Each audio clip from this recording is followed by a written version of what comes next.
Welcome to the HOTS 8 hotel simulation video about reports. There are a number of reports that you can run, and starting from the main screen, you can choose any of these reports to get into the report function. So let's start with the statement of income, report that everyone should be familiar with.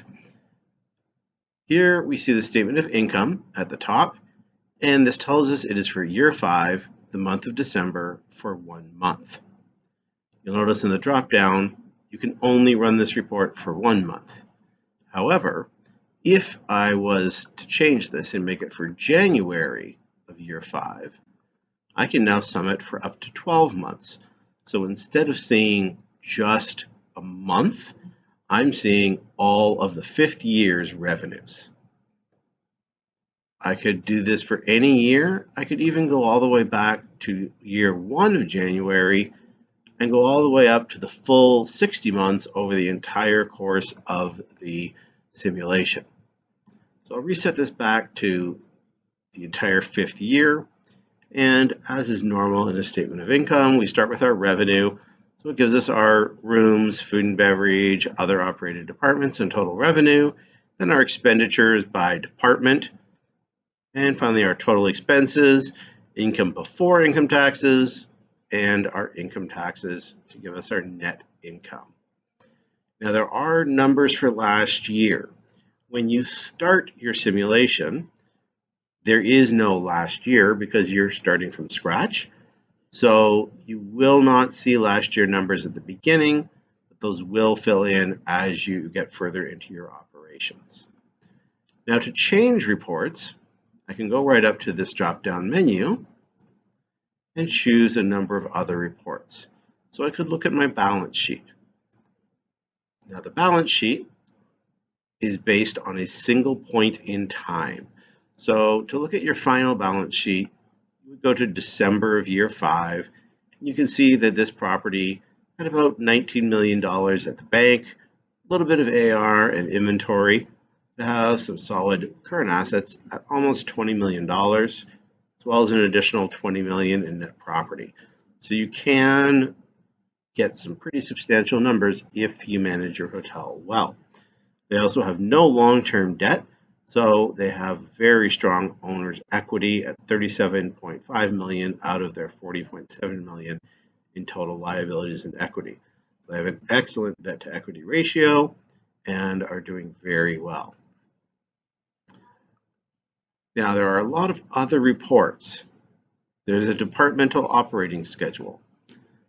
This report, again, can be configured to be a month, or I could run it for an entire year by going to the beginning of when I want the report to run and summing the following 12 months.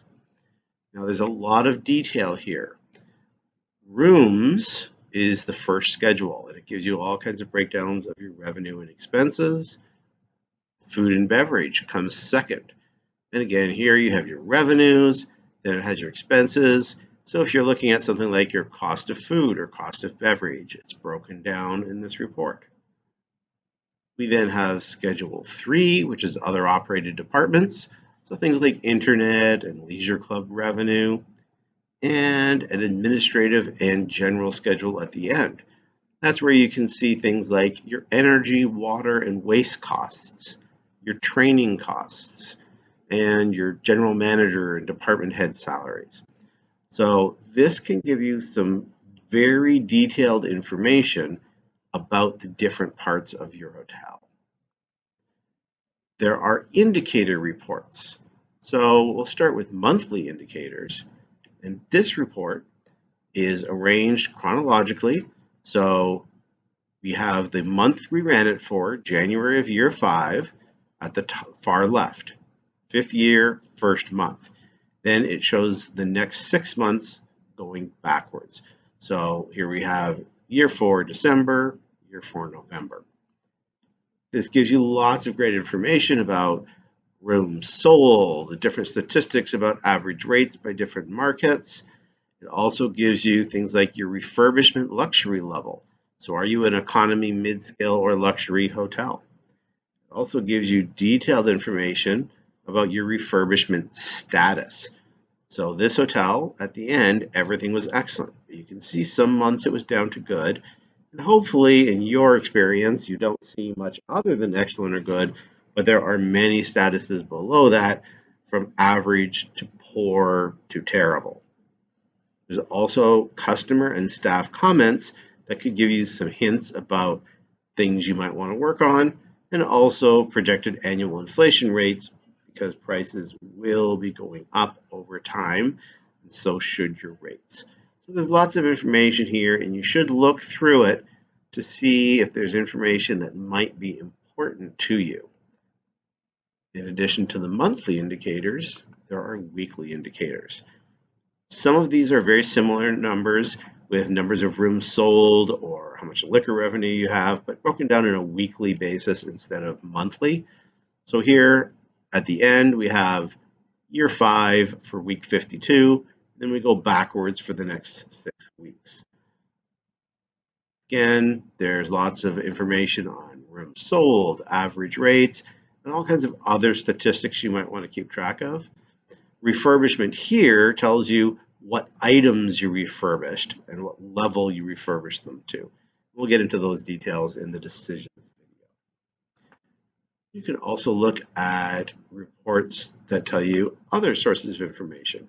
Your statement of cash flows that tells you how you're managing money, especially at the beginning when you have limited sources of money. That might be an important report to think about to know where your money is going and when you're going to spend it. You can also look at your sales by looking at the channel sales report. This report shows you the types of rooms that you sold and how you sold them.